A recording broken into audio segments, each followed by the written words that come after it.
Hola, muchachos y muchachas, jóvenes, ahí se ubican muchachos y muchachas, jóvenes. Recuerden, Borges, Sábato, Viñas. Es la materia de la última clase. Vayan ustedes a DECA y vean los contenidos. Creo que de Borges hemos hablado bastante. Si ustedes quieren, si me hacen preguntas, podemos seguir. Porque recuerden ustedes que Borges es literatura fantástica, ¿no?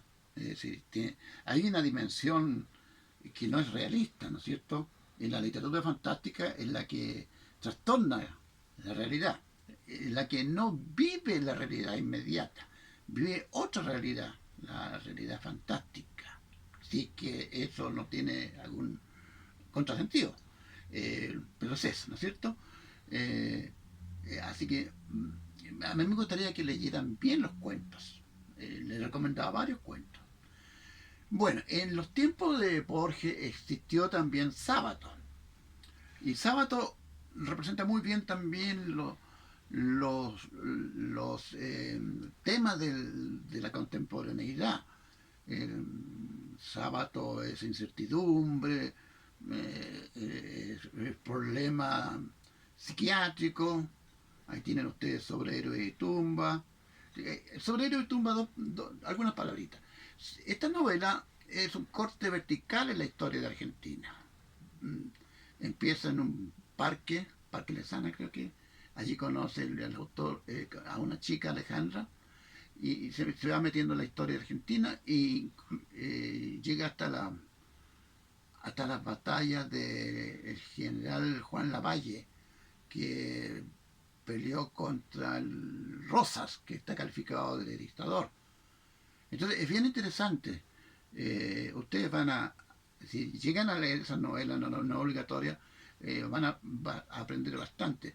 Y es una novela de primera clase, ¿no? De primera clase. Fíjense, Sábato tiene un camino curioso, porque él fue un gran científico.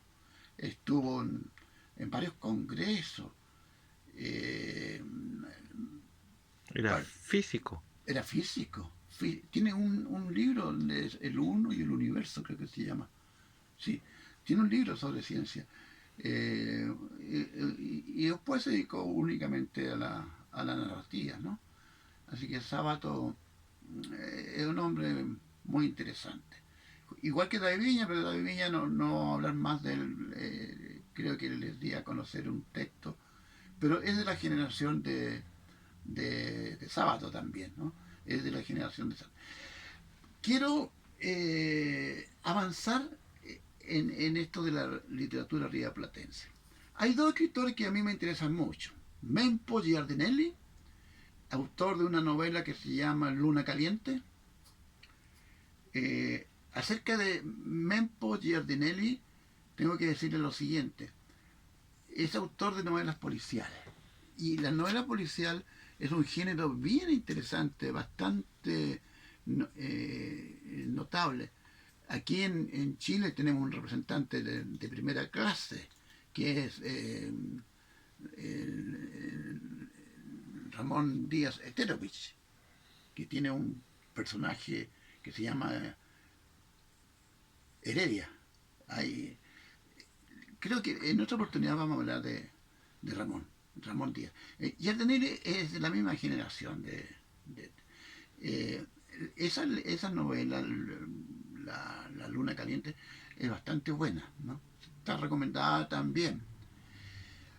Pero también quiero hacer presente en esta clase una figura femenina muy importante, que es la Luisa Valenzuela. Luisa Valenzuela es autora de un cuento que ustedes van a tener que estudiar y hacer, responder algunas preguntas que yo les voy a hacer, ¿no? El cuento se llama Los Sensores.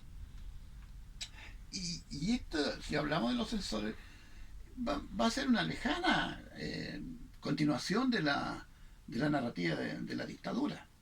Ya, y con la palabra los censores, ustedes ya se dan cuenta de qué se trata, de censura, ¿no es cierto? Y de censura no solo a los libros, sino que también a la correspondencia. Vayan preparándose, relean los censores, reléanlo, porque yo les voy a hacer 2 preguntas y ustedes me las van a contestar en 3 o 4 páginas y yo les voy a colocar una nota, porque quiero ver qué apreciaciones tienen ustedes de la literatura, qué apreciaciones tienen acerca de una notable escritora, una figura femenina, que también fue contra la dictadura de los militares, de Rafael Videla concretamente. Es una escritora.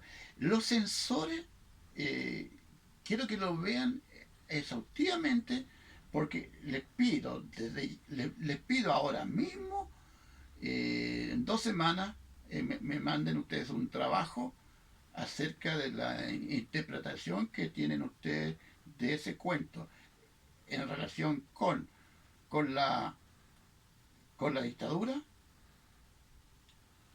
y con la censura. ¿De acuerdo? A ver, fijemos la fecha inmediatamente, o se la fijo después. Después. Pero ya vayan pensando en que por ahí va el trabajo y por ahí va la señal de conocimiento que tienen que tener ustedes acerca de una gran escritora. Esta escritora también es autora de mini cuentos, ¿cómo le llaman ustedes? Microcuentos, ¿no? Microcuentos. Enano cuento. Nanocuento, un término más científico que no me gusta mucho. Ya, pero digamos nanocuento, microcuento, digo yo. Cuyo uno de sus principales representantes también hemos hablado. ¿Se acuerdan ustedes del autor de El Eclipse? El Eclipse, un guatemalteco. Acuérdense, ¿no? Monterroso, La Oveja Negra. En esa línea de cuentos está también la escritora esta.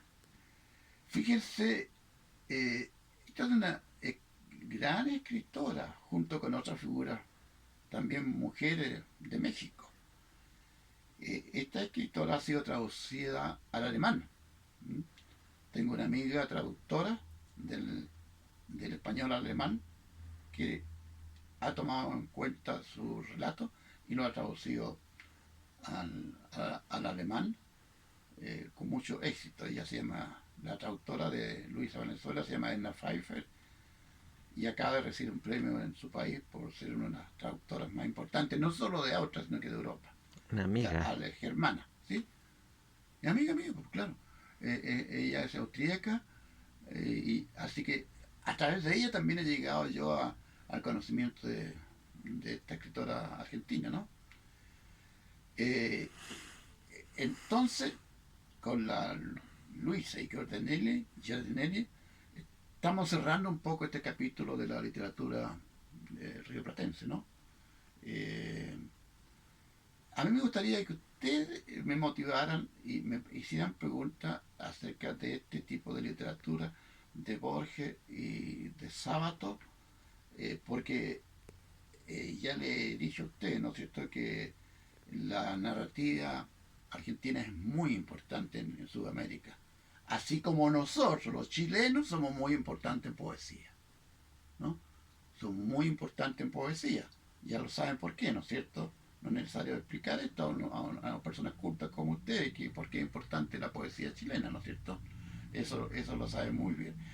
Y en narrativa, yo creo que los argentinos son de una gran calidad. Ya le he nombrado a algunos.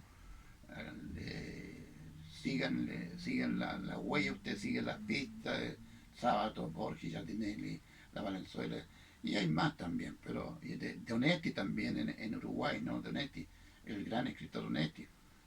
No sé si me paso los 20 minutos, esas cosas me molestan a mí, eso de que uno no sabe si quedarse o pasarse.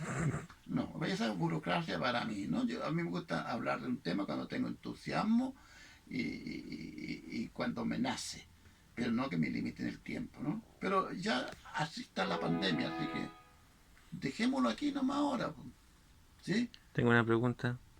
No me quería partir con la pregunta, sí, po, No, no, no, estudiante. no. Estudiante de pregrado. Es que usted habló de que habían autores que se enfocaban en la literatura esta policíaca. ¿Mm? Ah, Giardinelli. ¿hay más Sí, género? hay, en Giardinelli y en México también. Y en Chile, Ramón Díaz. Ahora, bueno, sí que ya que me pregunta, voy a desarrollar un poquito más el tema. Mm. Cuando hablo yo de novela policial actual, no hablo de Sherlock Holmes, Ah, ya. ni hablo de la Agatha Christie. École. No. Ahí, esos son los que le echan la culpa del crimen al mayordomo. Mm. No, no hablo yo del culpable del mayordomo, ¿no? Estoy hablando de una literatura policial de nuevo sello, una literatura policial que se desenvuelve dentro de un contexto social y político y que desentraña, por ejemplo, muchas historias ocultas de dictaduras. Entonces es Mm. otro tipo de literatura policial, es otro tipo. ¿Mm?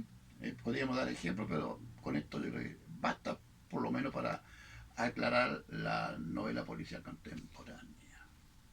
¿Satisfecho, estimados estudiantes? Sí, Mm, gracias. Eso es. Pero ya terminamos ahora sí. Ahora terminamos, no me piden más cosas. No, Ya no, no. me Harry Potter. aburrí.